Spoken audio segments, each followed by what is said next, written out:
All right, here we go. Hi, I'm Dan Phelps, and I want to tell you about a project called Spirits Drifted. Spirits Drifted is an EP.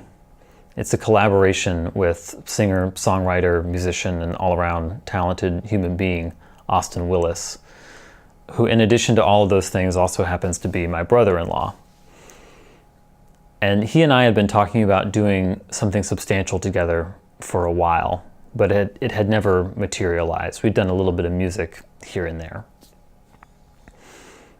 And around that same time, I was getting obsessed with vinyl, analog recording, and classic recording techniques. I had this book called Recording the Beatles, which is a really beautiful and just kind of an exhaustive survey of all of the gear, instruments, and techniques that were used to make those classic records. And I loved how, even though it was state-of-the-art for the day that they made those records, it's still so limited, and the limitations only seemed to increase their creativity in some way. So I got really interested in that, and I thought, well, I'd love to do a project where we had these same limitations, where there was nothing digital involved, and we sort of enforced that on ourselves. But no one's going to ask me to do that because it's expensive and time-consuming and it's resource-heavy. But I thought, well, here's Austin and here's his desire, and I actually have access to a studio that has the infrastructure to support this concept. So we merged all those things and made the music that you hear on this EP. Martin Woodley, who recorded and engineered and mixed Modular, worked on it, and he has really deep classic engineering chops.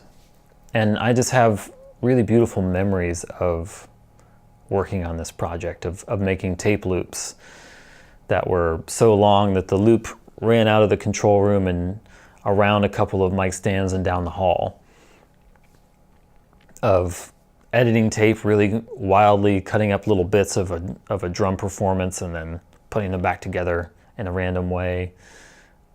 Of having Austin sing into a piano where the sustain pedal was held down by a sandbag, so you got this beautiful tuned resonance reverb, and even just really simple things. There's a song on the record called Lightheaded that we literally recorded sitting like Indian style on the studio floor while Austin played acoustic guitar and sang, and I played electric. And that was the basic take. That was the basic track for that song.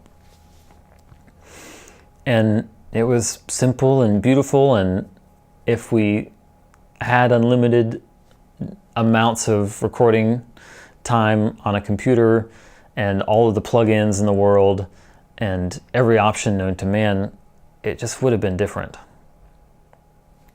So we made this beautiful EP, beautiful in my opinion, mixed it by hand because we didn't even turn the automation on the console, and we had this amazing analog recording, and then it languished for a while because I got optionitis about what to do with it. I didn't want to just release it digitally, even though that's economical, because it didn't really honor the original intent of the project.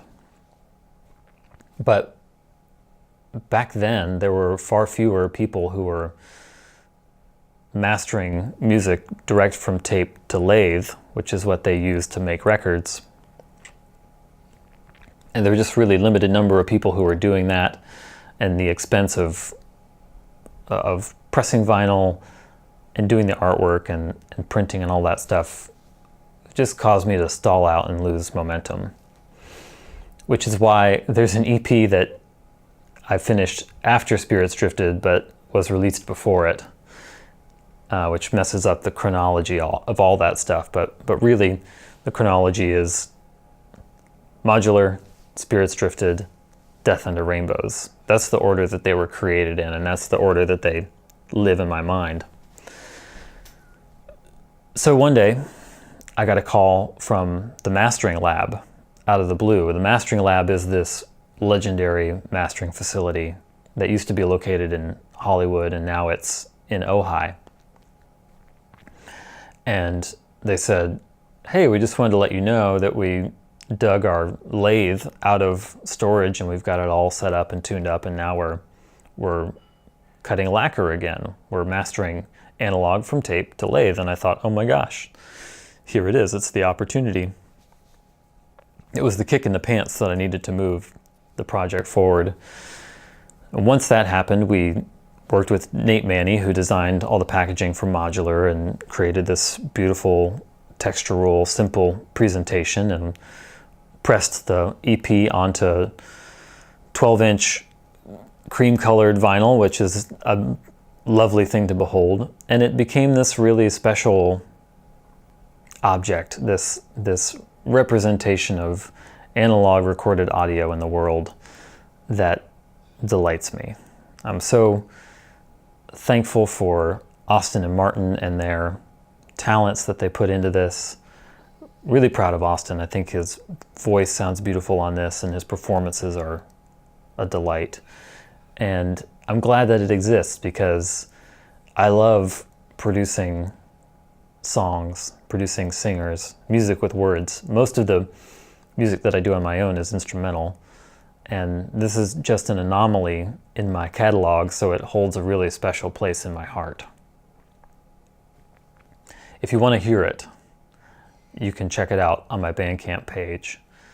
And what you really should do, I don't want to tell you what to do, but I'd like to suggest that you should buy the vinyl, because it's really cool and it sounds good and the music is really fun. Some of it is edgy and bizarre and wacky and freaky, and some of it is just gorgeous.